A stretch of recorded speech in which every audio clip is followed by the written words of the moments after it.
May mga taong nakikilala dahil sa kanilang talento. Ngunit may mga taong mananatili sa ating alaala dahil sa kabutihan ng kanilang puso. Isa si Rene Baterbonia sa mga taong iyon.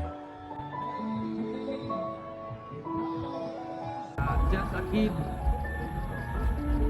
with a big dream. Bago pa siya nakilala bilang isang mahusay na basketball player, isa muna siyang simpleng anak na may malaking pangarap. Araw-araw siyang nagsikap, nagsanay, at naniwalang ang tagumpay ay bunga ng sipag, disiplina, at pananampalataya.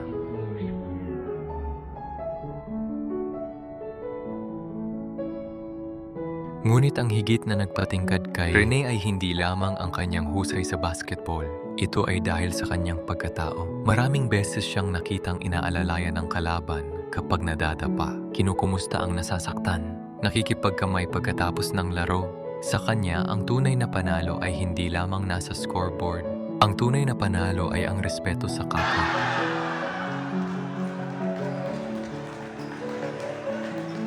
Tinood lang sa tuwa na mga katuig naguban ni Bobet ever since na-realize na nako karon lang na maski unsa siya ka pobre, never siya nangayog jud og anything sa kuha.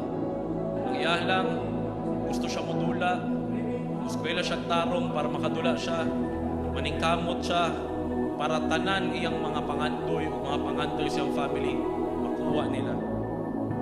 Samot ko ni believe kay Bobet kay gikan dikto nga balay, grabe katako ang pangandoy, grabe katako ang dream.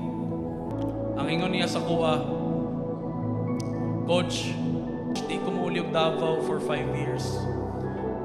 Kay gusto nako pag muli ko dato nako kay para maahon nako ang akong family sa kahirapan.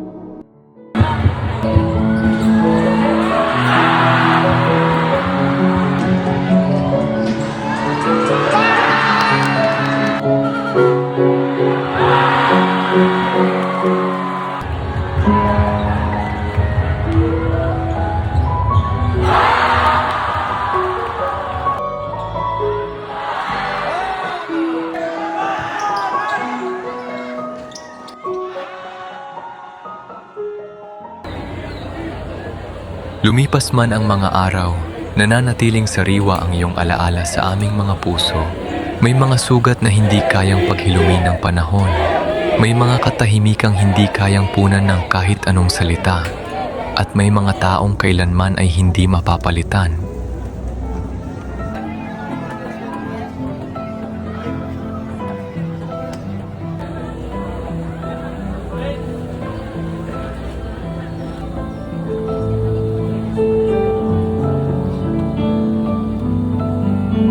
Certificate of recognition.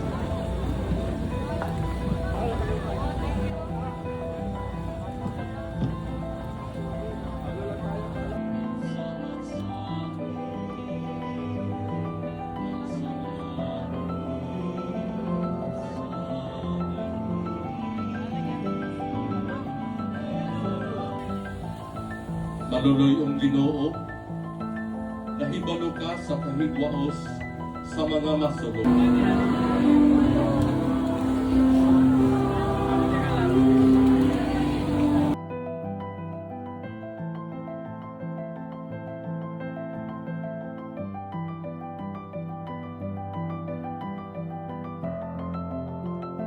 Maraming salamat sa inspirasyong iniwan mo.